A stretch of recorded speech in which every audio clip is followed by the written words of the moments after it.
This is the Serial at Midnight podcast.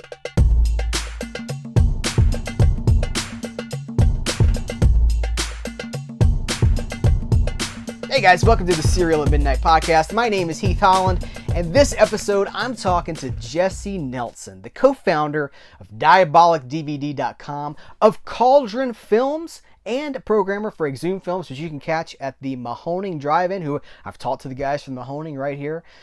Jesse Nelson is at the center of so much of the cult movie scene, both from a retail perspective because of DiabolikDVD, and because of his involvement with Cauldron Films, where they're actually licensing movies, doing the restoration work, and then releasing them on Blu-ray and 4K, commissioning new extras, artwork, commentaries, all these things. Listen, you want a cult movie, you go to DiabolikDVD.com. I think they have become the number one brand, the number one retailer, the most recognized name in the cult movie scene. You want cult movies from any American boutique, they've got it, but also he's importing things from other countries. So imprint, he stocks imprint. He stocks indicator titles. He imports things from Italy, from Asia. I mean, this is really, DiabolikDVD.com has been the hub of cult movies from a retailer perspective for decades now. And one of the things, that's what puts him in the position for me to want to talk to him so much, because he's got so much knowledge from different perspectives. So we can talk about the retail side of it, but we can also talk about the label side of things. Like, how expensive is it to do a 4K? We talk so much about why no 4K? I've relayed this information as much as possible. Let's talk to Jesse Nelson about this, because he's done a 4K. What is the collecting scene looking like right now? Are things on the rise? Every day, I can't even say this with a straight face. Every day somebody says, physical media is dying. Well, no, it's not. And here's why. We're going to talk to Jesse Nelson about that. We're living in a moment, guys, and Jesse Nelson perhaps has the best seats of all of us, because he's right there on the front row, and he's at the crossroads, right? He's got the retailer and the label crossroads. And then also being so involved with, repertory screenings and marathons and showing these things to live audiences. It's incredible. So without further ado, Jesse Nelson. How do you, okay, I'm going to go back to the beginning. I know you've done a lot of these interviews. I want to thank you for doing this one, because it's great to, we've interacted on social media and stuff, but we've never actually talked like this before. That's true. Yeah, a ton, but it's nice to meet you finally. It's nice to meet you too. And I have a lot of respect for you, and I have a lot of, you have built something that you're DiabolikDVD. By the way, I should tell you, I used to think that it was now I can't even think of how I used to say it's probably Diabolik. Yeah. Yes. Yeah. For years I thought it was Diabolik because of the spelling, and I was like, that's not right. And then I was really embarrassed about it. But you've built something like the DiabolikDVD name recognition is pretty much at the front of the cult collecting community of that physical media retailer boutique scene. That's huge. So first of all, congratulations on that. Yeah, thank you. Thanks. Yeah, we've been around for a long time, over 20 years now. So it's been a lot. How did I know you? I don't want to take you down everything you've talked about so many times before, but I know you started basically showing movies for people that you knew, showing movies locally, and then it kind of grew out of that. But could you just kind of walk me through that again? Yeah, so Exhumed Films is it's a group. There was 4 of us at one point, and there's 3 of us now. And what we basically did was we rented out a local movie theater, a mom and pop organization that wasn't doing anything after 10 o'clock. And we came in there and we rented movies and showed them. People came. Pretty much a surprise to us all how many people started showing up. And I started bringing things to sell. Mostly it was around the same time that a lot of video stores were closing or clearing out old inventory. And I would scour flea markets and video stores and buy big box VHS and other horror things and weird things that I knew were rare. And that all morphed into Diabolik. what year are we talking about? It was around 2000, right? Around It, at it was least. 98 was when we started with Exhumed. So DVD was just taking off around that time. We were Did you right. pre Yeah. Yeah, we were right at the beginning of that. Did you see where it was going? Like, were you predicting this is the future? These little shiny discs are going to be huge. No, I mean, I was a Laserdisc collector, so I thought those big shiny discs were going to be the future. It was, I still kind of remember the first time I watched something um, on DVD, and I was like, oh wow, this is a big difference. Yeah. This is something. So, I really thought that jump from VHS to DVD, or if you want to throw Laserdisc in between those, but DVD was a major milestone, and it opened up a lot, Yeah. but I don't think anything opened up like it is now. There was Anchor Bay was probably the godfather, and let's not forget Elite as well. Don May that runs Synapse now started Elite, releasing those kind of boutique laser discs. So between the two of them, I kind of feel that we wouldn't have what we have today without those guys. Yeah. Without Elite and without Anchor Bay. Yeah. One of the things that they did that I love so much is like there have been commentaries and things on laser discs, but I know like Bill Lustig and that whole Anchor Bay scene, it was like these special edition releases that had so much stuff on them, and it really felt like getting to spend time with the filmmaker and with the people that made the thing, and it brought that sense of like community, like you were involved in it, you got to be a part of it even though you actually didn't, but it felt like you were inside of it. And here we are all these years later. This is one of the things I want to talk to you about. We are 25 years after that, and we have everything. Like, we are so catered to. But I just like there's a few different things I want to ask you about, like, and I'm kind of jumping ahead, but what the direction the collector community has taken, like where we've gone. Have you ever seen, going back to the DVD days, those heady, huge days of DVD? I'm gonna say, like, what did it peak around 2006, I guess? Yeah, probably. Have like the Blu-ray market now, how do you think those compare? Like, I feel like it's even more now than it was in 2006. It's just a different model. It's more limited editions, it's more collector's editions and things like that. Yeah, it completely. And not only that, but really the scope of things that are available it's just incredible what we have. And I'm not saying that everything is amazing. I mean, you can put a turd on a Blu-ray and it's still a turd, but it's still nice to have that turd available on a Blu-ray. I'm not going to argue with that ever. Yeah. So yeah, we have, this is kind of an unprecedented era in home video. I mean, even back in the VHS days, which I remember well, I worked at a video store for 10 years. Even then, some of these things have been never even on VHS in this country.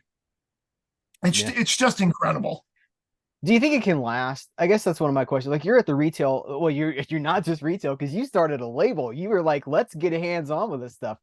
Where are we going with this stuff? Do you think that there's longevity here? Because I mean, you see the same. We're on the same social media platforms every day. Somebody's like, it's dying. Like, what's your take on this?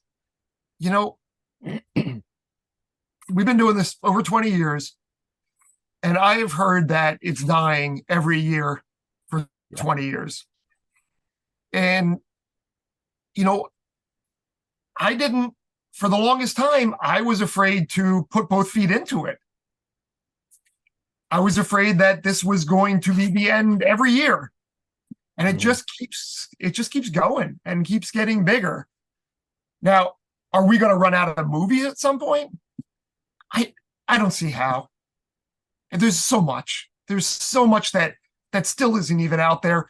We signed a deal the other day for something that I had never even heard of. I couldn't even find a bootleg of it on the internet. And the licensor sent me a copy of it, and I was like, where has this been all these years? So, when can we find out what that is? I know you can't announce it right now, but when will we know? We literally just signed this, so it's going to be a little bit before we announce that thing. But it's an oddball one for sure. Gotcha. I also think that maybe 5 years ago someone would look at that thing and say, no one wants that. No one's going to put that out. But then I look at that and say, this has some appeal. Mm-hmm. It's so odd.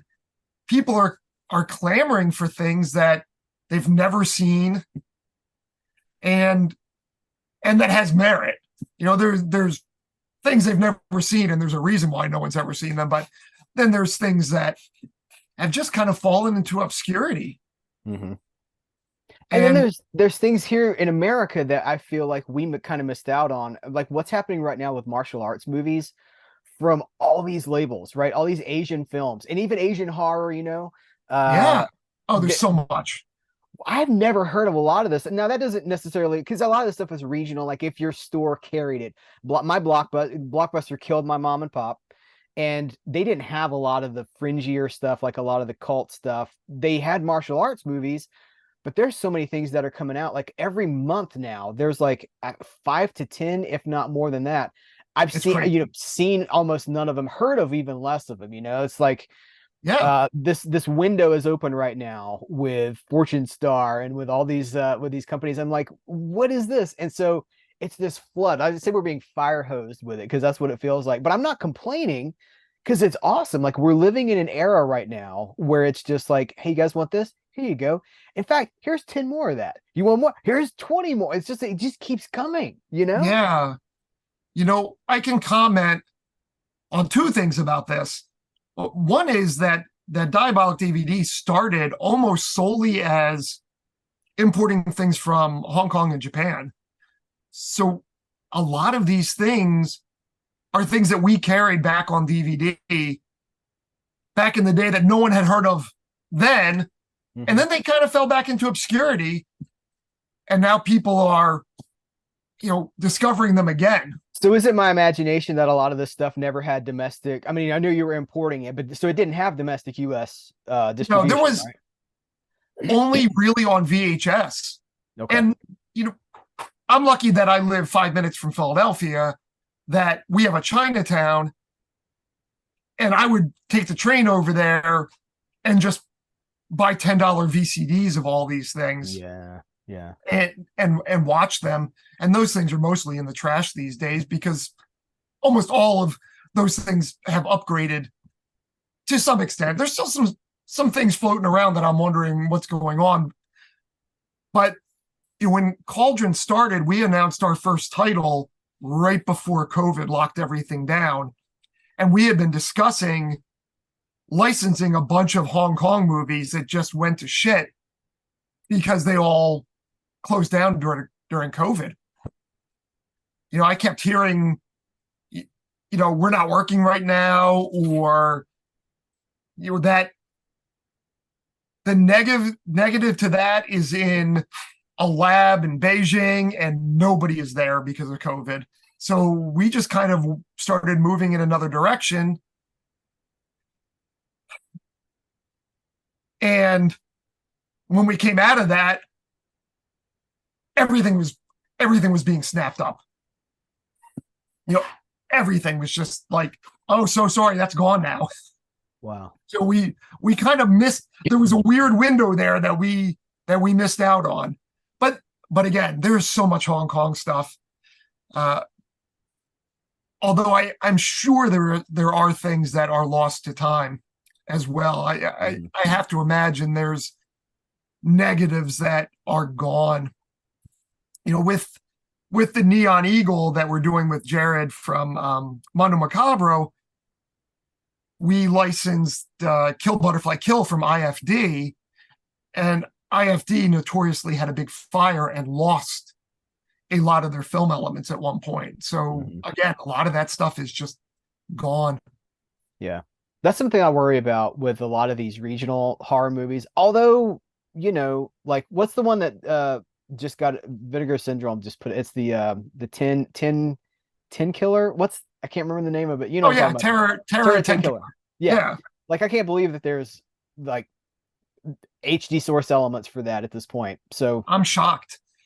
but like I worry about that with Italian movies big time because a lot of those Italian movies, like they're probably in somebody's basement. Like what I know, having read Charles Band's book and just knowing what I know about how those movies were financed, I'm like, where are there elements? Or did they get like they'll find them someday. They'll be in somebody's safe in their basement or something like that. But who knows? Around. Yeah, who knows? That's it. I did want to talk about Cauldron because it's you guys are doing great stuff. And would you have launched when you did if you had known COVID was coming? Like, did that help you? Did it hurt you, or was it just kind of a non-entity? It was kind of a learning experience, and I think it changed a little bit of what we made a long list of things that we would love to put out at some point. And some of those things got snapped up, and every week when there's a new announcement, I literally cross something off our list. It was a long list of things, and also things that were like, this is a pipe dream. We'll never have this, but we're going to put this on the list anyway. And I don't think COVID changed that much for us, but it was weird because there were weird things. There was a paper shortage at one point. There was a shortage of cases, which I still hear about from time to time. We were just having something replicated, and the replicator was like, this case you guys like to use it's expensive. You want to use something else? And we're like, not really. We want to kind of keep it consistent. So, sometimes you just have to eat shit on these things and move forward. One of the things we were talking about recently, just between the two of us offline, is we were talking about it's the whole like why no 4K thing, and because you've now dealt with the whole 4K process, and I think that there's a lack of understanding.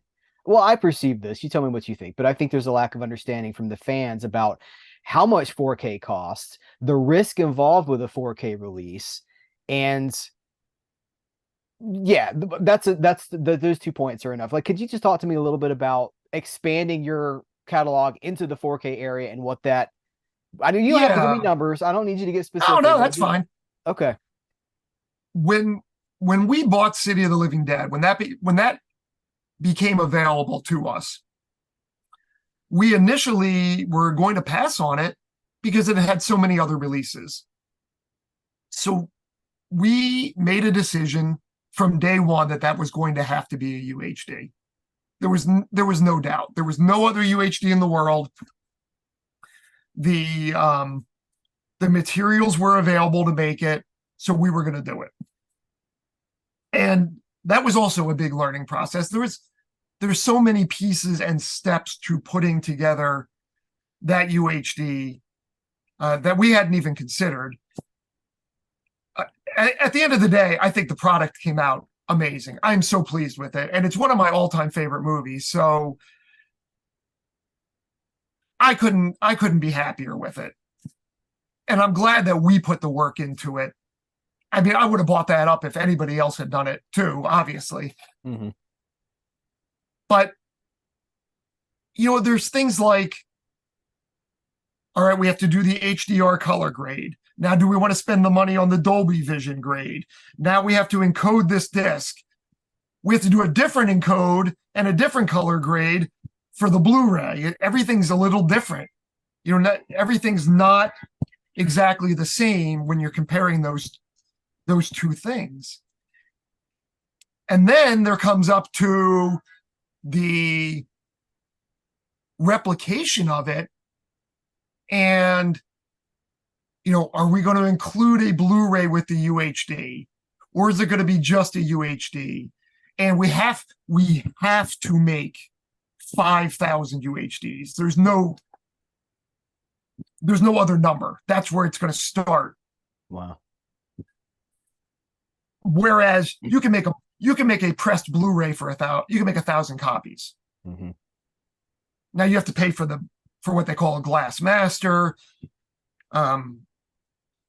which is where you get into whether people make a BDR. You don't have to do that glass master, and you can make a lot less. There are people that will make less than 1,000 Blu-rays, but it's just not cost effective. There's no reason to do it. Mm-hmm. So making that jump to UHD was not only a lot of expenses of getting that thing made, but making more of them. And if they weren't going to sell right away, where are those things going to sit? They're going to sit in my warehouse here, taking up room. Mm-hmm. So, I mean, that's something that room costs money. And after COVID, warehouse space just went through the roof because everyone was doing online businesses. So space is a premium too. So there's all these things to consider. And we have not jumped back into UHD just yet, but we have several things that are coming, that we're working on behind the scenes in UHD. And we just haven't announced them yet or even teased them yet because we're just getting those things all ready. There's so much behind the scenes to doing that. I talked to Bill Lustig about the same thing because I wanted his take from the Blue Underground side of things. And he was like, I was shocked. He was like, I was shocked at how much it cost. I was like, excuse me, how much? And then you don't know, you've got the product, to your point, you've got the product sitting there. You hope it can sell. And then people are going to complain about the price. People are going to be like, I don't like this art that you chose or whatever. You have the reversible art wraps and all that stuff. But I don't. It feels in some ways like the fans are impossible to please right now. Some people love everything, and then some people love nothing. They're like, give me. It's so funny. They'll be like, I want this movie on 4K, and then like years go by, and then finally like, hey, it's coming out on 4K, and they're like, I'm gonna wait for a sale, or I'm gonna wait till it goes on clearance or something like that. Have you experienced any fan like? Well, I know you have because you post about some of it stuff, but just like fans being really hard to please. Like I feel like there's a sense of entitlement, or maybe that's not even the right word, but it just feels very hard to please fans right now. Yeah, I had a guy that complained the other day because he bought the City of the Living Dead from us when we had our initial version was $50, and it came with the UHD, 2 Blu-rays, a CD, a mini poster, and some stickers. And it was $50. So now we have a retail version. And he's like, I would have just waited and bought the retail version for $25 when it was on sale. I was like, okay, what can I do here? I mean, what can I do to make you happy here? What's your complaint? Yeah. Yeah, you could have just waited. But I don't think it's ever going to be $25, first of all. But secondly, you can say that about anything. Why don't you just wait then? Why did you buy it day one? I don't understand how to please that guy. Where do you think that erosion of trust comes from? This idea of like you and I mean, we've been in this fandom for a long time, and I remember tape trading, right? When you were passing around VHS tapes and you dub tapes to get your hands on something, and like fans were helping other fans, looking at stuff in somebody's trunk, I mean, like flea markets, you'd have like a connection I had a connection at the flea market. I'd go out there and he would have VCDs and stuff like that. And I'd be like, ooh, like video discs. So like, what do you got? We're in this place right now, and I feel like there's a lack of, I don't know if it's understanding. I don't know what it is, but it's like there is no recognition of the work and the investment. And it's like everybody assumes like, okay, you must have $25 million in your bank account and you're doing this for fun because this is what you want to do. And, what can you do? What have you done for me lately? Yeah. And a lack of understanding that you're an independent businessman. You are trying, I'm guessing you are probably looking at your finances every single day and going, how do these things reconcile? Like you talk about the 4K, you're like, now's not the time for more 4Ks. That's coming later. Where's the disconnect? Do you have any idea? I don't know. They did the studios spoil fandom when they started to. You have a couple of things with studios. That's weird. You have studios doing this thing now where they're releasing something on 4K that they put out on Blu-ray 5 months ago, like Megan and Black Phone. Yeah. And that's causing some distrust with fans, and I understand that. I don't put that same blame on, say, Blue Underground for doing that. Like, they're working on a Death Dream 4K right now. And they did a Blu-ray a couple of years ago, right? Yeah. But when they did that Blu-ray, there probably wasn't the technology that there is now to cost effectively clean that movie to a state where it would have looked good on UHD. And there was surely doubt in Bill's mind that anybody wanted or was going to pay a premium for a UHD of Death Dream. But now the market wants it. So yeah. I don't blame him for that. I wonder why a studio says, here's Black Phone coming out on UHD a few months later. Why do that? That's weird. So, I think part of the problem is that the studios are the departments aren't really working together. You have the theatrical department, and then you have the home video department, and there may even be different, the marketing department there too. I think release dates for these things are set before the movie even hits the theater. So surely, yeah. When Megan's coming out, they're like, okay, we don't know how this is going to do. Financially, let's do a Blu-ray because the risk is smaller with a Blu-ray because it's like a quarter of the price or whatever. And then and like that's not great, right? That's not great. I think they're probably doing their best, but that's not a great system. And I think the studios being so corporatized over the last few years doesn't help because they're not talking to each other. It doesn't feel necessarily like they're all on the same page. But then I look at it, like to your point, like Arrow's doing it too. Arrow's doing the same thing that Blue Underground's doing. Like Mallrats comes out on Blu-ray, and then I think it was 2 years. I think it was 2011. Yeah. Mallrats and The Last Starfighter came out, and those just came out on 4K. And I know there's a lot of suspicion with fans about that because they're like, they're trying to screw us. Like, probably not. Maybe they are. I don't know. Arrow got bought by a big corporation, and they have changed since then. And hey, Fran Simeone left Arrow and went to start Radiance, so there may be something to that. Who knows? But I've talked to people about this. I talked to Frank Tarzi about this, Bill Lustig, and they're friends, right? So they're on the same page with stuff, and they're like, we were kind of looking around to see like what's the market for this. Like, I really think the pandemic and the 4K market. I think the pandemic helped 4K in some weird way because everybody's at home, and all these movie collectors like me are like, well, I'm just watching stuff all day, right? I'm just like, buying new releases. And I think it really helped it. But it was an untapped market. I know there's a lot of suspicion from fans about the idea of like double dipping. But to your point, like who knew that this is what it was going to turn into? And you're on the other side. That's why I wanted your perspective on that both from a retailer and from a label, a label co-founder, where do you think 4K is like 12% of the market right now on a good day? It kind of goes up and down. When Avatar is not coming out, it's about 12%. Do you think it's going to continue to grow, or do you think that this is as good as it's going to get? I'm uncertain. I really am. I like 4K, and I have a nice TV. And I kind of have to, though. It's my job. So I understand that everybody can't have a nice TV and a nice setup. And if you don't, Blu-ray plays great. Yeah. Blu-ray, the jump between DVD and Blu-ray was a lot more severe than the jump between Blu-ray and 4K. Yeah. And also this jump between Blu-ray and 4K is not only not as severe, but sometimes they don't really look that much better. Yeah. It depends on the work behind them.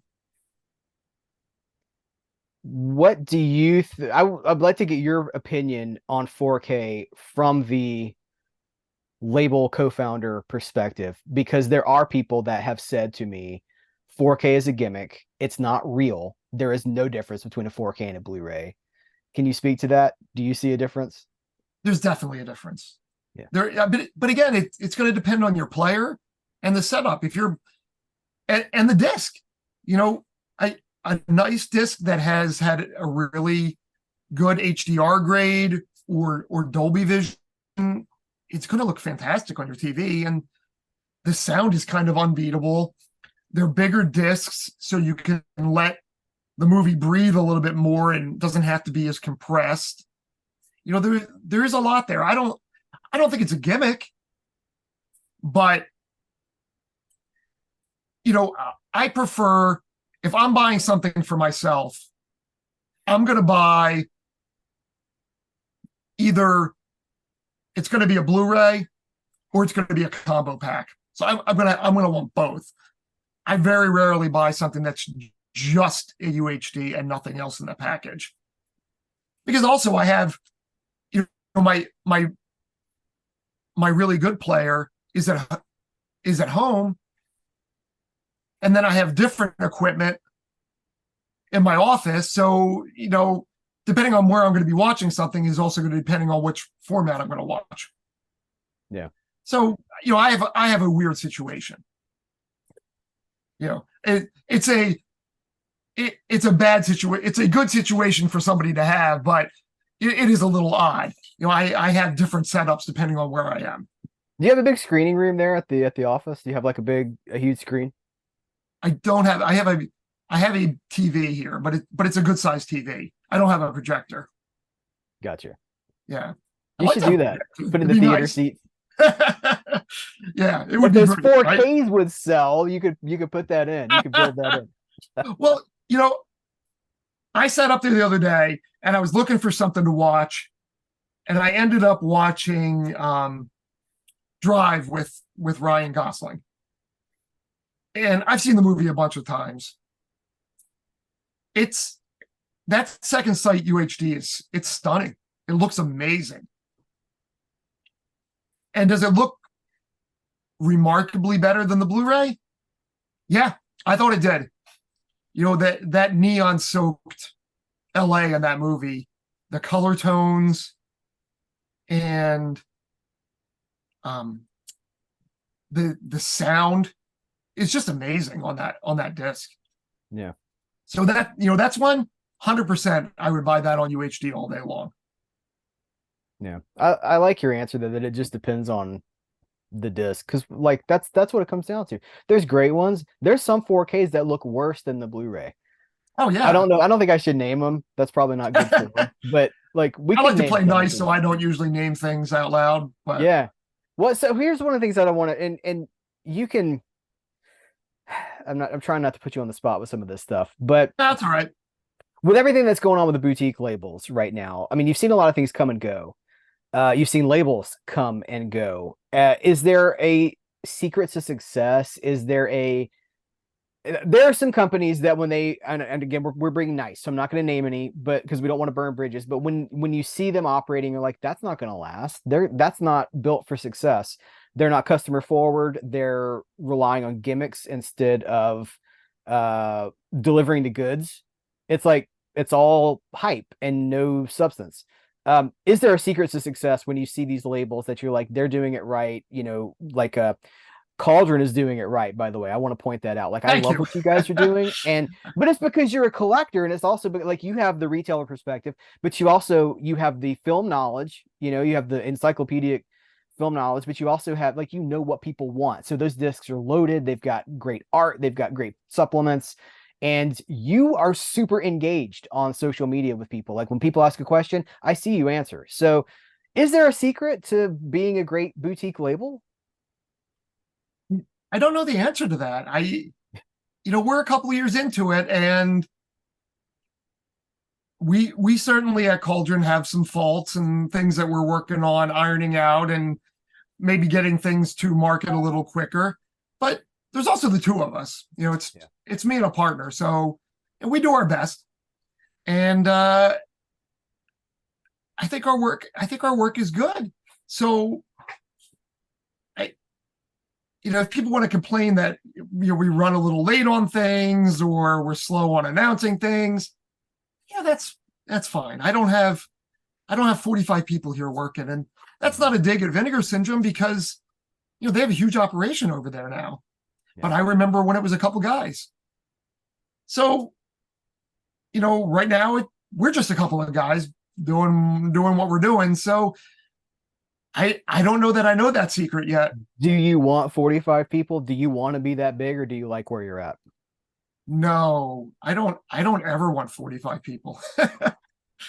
I do a long day's worth of work here. I work, during COVID, I worked for 7 days a week that entire time during COVID. I never took a day off. Wow. And I was lucky because I was running things out of my house at the time, and I had a garage built on my property for that purpose right before all this. So I was fortunate during that whole thing, but I worked my ass off, and I put a long day of work in here.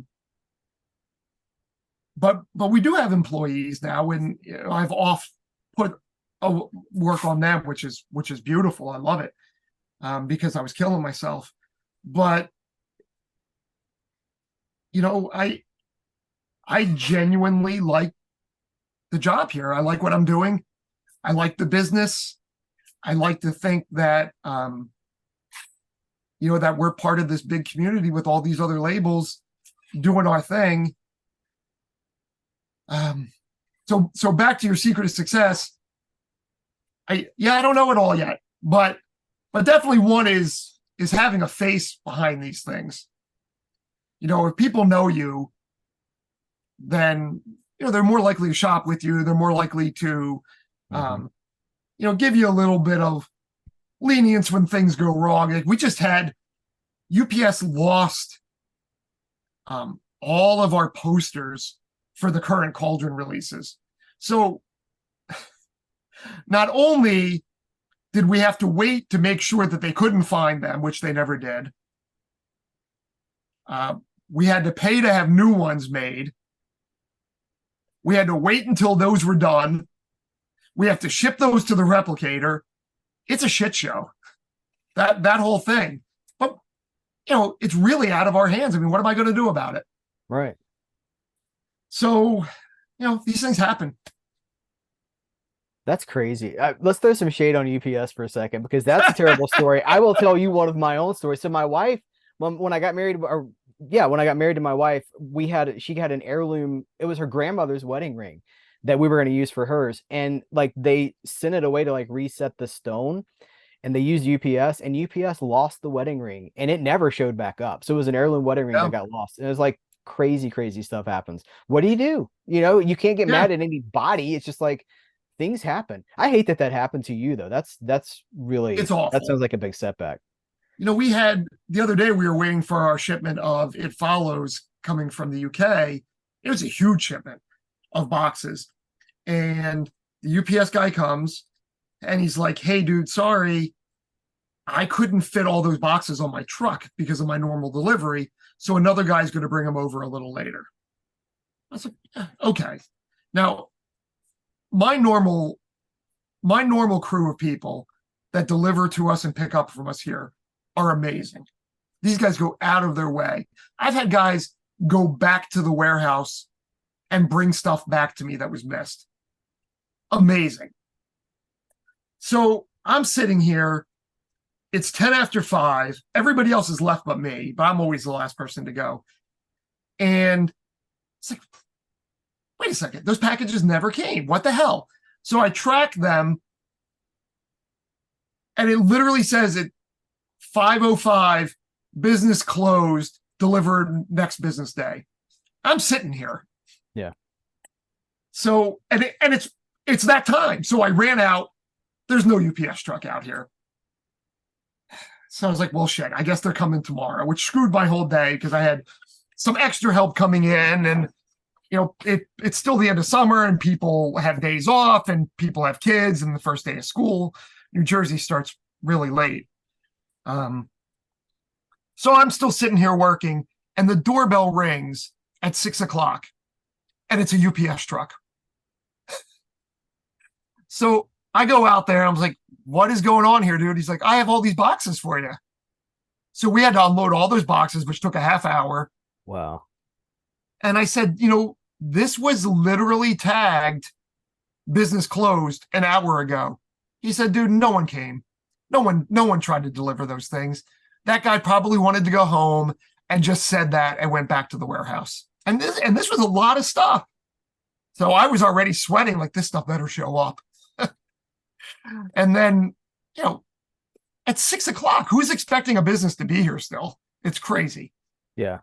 But that's that death of customer service we see in a lot of areas, and it's what makes people like you stand out, because customer service is still there, even when you have to deal with the trolls and the people that are just complaining about everything. But you are still face forward, and you're right. You're the face of the company.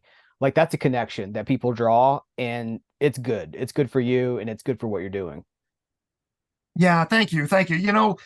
Even when I have to deliver news that I don't like to a customer, I still deliver that news. Yeah. I feel like when you call anybody else for customer service, they're either going to give you an answer to get you off the phone that's bullshit, or they're going to transfer you to somebody else and then transfer you to somebody else, and you're eventually going to end up in voicemail and never hear back from that person.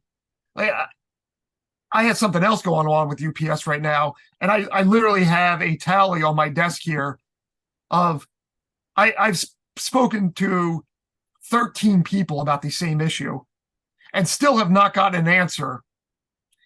And they told me the last answer I got was that a representative from the local warehouse would stop by today. I was like, no, I don't believe you for 1 second. Nobody's coming here. No. Nobody. I said, well, they said, oh, they'll at least call. I was like, they won't. I'll never hear from. I'll be calling you back tomorrow. Yeah, they're just trying to get you off the phone. Yeah, you'll be person 14 when I talk to you tomorrow again. That sucks. Wasn't it just like a month ago that that Bruce Lee box set was getting all banged up and shipping? Wasn't that that was recently? It's terrible. Yeah. I have a theory of the Bruce Lee box set, which is, and again, not to throw any shade on Arrow, because I genuinely like Arrow, and I don't have a ton of problems with their stuff. But I think the contents of the Bruce Lee set were too heavy for the grade of cardboard that the box was made with. So when that thing got thrown around in shipment, they just got damaged. They were so heavy that it's always what was going to happen to that. And I actually don't think the answer was, I think the answer was maybe that should have been 2 sets or packaged differently or something different. The Shaw Brothers set, I can't even remember if the first one was in its own package. They put a box around the box. You know my Shaw scope, those big wide ones? Yeah. So it came in a prepackaged box, which caused a dilemma on its own, which was, do I want to open every one of these and see if they're damaged inside before I ship them out? And then the next dilemma was, these boxes are okay to ship in. Do I want to put them in another box? And then the third thing was, they took up so much room because they were in boxes and then another box. Yeah. But we had less problems with those than we did with the Bruce Lee, and we sold more of the Shaw scope. So that was Yeah, I think that and packaging to the distributors is an ongoing thing with all of these people. Mm-hmm. It's constantly changing. We endure and we adapt. We'll see what happens. It I'm is gonna true, wind down. right? Yeah. I'm gonna wind down with you. But like, is there anything that we should have talked about that we didn't talk about? Anything you want to promote? Anything you want to like? We definitely will hit your social media and stuff, your Yeah, website and all yeah. that stuff. But like, is there anything that we should be talking about that I didn't bring up? We at Cauldron are really excited we're working on the House of Doom set, which is 4 Italian TV movies that were made for TV in Italy, and then they thought they were too gory. And 2 of them are directed by Fulci, and 2 of them are directed by Umberto Lenzi. And in the US, we only ever got the Fulci ones on DVD. There was never a Blu-ray. And all 4 of them have never been on Blu-ray anywhere. So we have all 4 of them coming on Blu-ray. It's going to be a box set. We have soundtracks. We have tons of extras that we're working on. It's going to be great. It's good So I'm elements really because they're excited. TV movies. Do they come from film elements? They are. They were shot on film. And I don't think that the negatives had ever been scanned. They were in really good condition. Wow. That's something that we get into here and there where things that have come out in the past before and they need new masters, they just keep scanning these things and running them through equipment. And then they come and they're dirty and scratchy. But sometimes these things have just been sitting around, no one's touched them, and they come in really nice condition. So they're going to be a revelation. And they're super gory for TV movies, which is why they never really did anything. So those are kind of known that we're working on, but it is going to be the thing that we're focusing on next. Okay, gotcha. DiabolikDVD.com. We should spell it for people that don't. There's gonna be some people that watch this that do not know. DIABOLIK DVD.com. Where else do people look for you? We're on social media, really pretty much everywhere but TikTok, which I can't figure out. And we're at Cauldron Films. It's cauldron-films.com. And they're all on social media. If you follow us on Twitter and go into our profile, there's a link tree of everything that's Diabolik and everything that's Cauldron in one big list. So, really, if you find us anywhere on social media, that link tree should be there, and you'll find us. That's great. Stick around. I'm going to wrap up with you after we finish the recording, but I want to thank you so much for taking the time. That was fun to talk to me. Yeah, this was great. This is a blast. And I'll put all the links for everybody listening to this or watching this. I'm going to put all the links in the description of this so you can just click straight down. Oh, right. Great on. So thank you, Jesse. I'll send you the link tree and then we'll do that. Super. When you hear conversations like this, I hope that you feel like I tend to have a feeling of gratitude, and sometimes people take me to task for my sense of gratitude. They're like, "You're too grateful," which is a weird thing to tell somebody. You're too grateful. Yeah, we have more than we can buy. We have more than we can get to. That can lead to burnout. That can lead to being overwhelmed. It's more than we can get to. We do have to pick and choose, but guys, we have more choice, more freedom of choice. Let's put it that way, because that's what it is. More freedom of choice than any film fandom ever. We don't even have to go to some B theater and 42nd Street. Like, it's in our house. Like, we have this stuff with the best restorations and commentaries from the directors and reversible art wraps and deleted scenes and who could ever have imagined, when DVD first started with Laserdisc, like the conversation enforces all of this, started with Laserdisc, but DVD, it really took off. Who would have imagined that all these years later we'd be here at this moment with our wildest dreams coming true? Some people choose to complain. I choose to have gratitude. Yeah, it gets overwhelming sometimes, but let's take a step back. When that happens, take a step back, pump the brakes, and say, what is it that I'm connecting with here? Lean into that. Go into that direction. Guys, thanks for watching, listening to this podcast episode. I appreciate your support. I appreciate you being so hands-on with this, for sharing it with people, for subscribing. for leaving comments or leaving reviews. That's what gets the word out there. I've said it to you so many times before. You know it, but it's true. There's no substitute for engagement. There's no substitute for you. All right, guys, we're going to be back here really soon with something that is also really exciting. I can't wait for you to hear it. Take care. Till next time, I will catch you later.